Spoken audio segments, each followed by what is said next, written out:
Before you swap SIM cards, you have to do this quick network check to make sure the phone isn't locked to a specific network. To do it, it's really simple, only 2 steps involved. Go to the settings, and then go to General, then go to About, then scroll down until you see an entry called IMEI. There's a 15-digit number here. Copy that number, just tap and hold. This menu will appear, copy it. That's step 1. Step 2 is open a browser, go to Google, and search for IMEI check.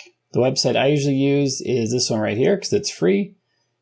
The top one said it's free, but then when you want to check more details, you got to pay for it. So this one is usually always free. Whenever I use it, it gives me all the info for free. So we're going to scroll down until we see this field here where we can enter the 15-digit code, tap on it again so our paste appears. It pastes it with spaces, so it's missing 2 characters currently. So we have to delete the spaces.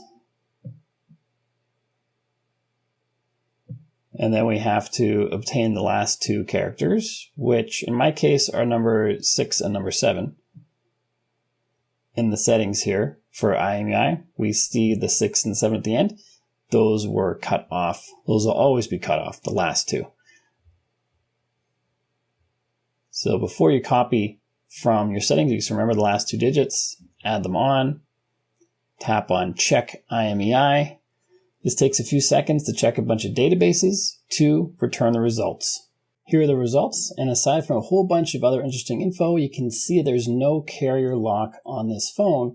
So if I were to buy this used phone, I can take it to any carrier that I want, which is one of the reasons this type of search exists. If you want to quickly make sure your phone is scam-proof, click the link in the pinned comment down below, and then check out this video on your screen right now, which shows you how to block all ads on your phone.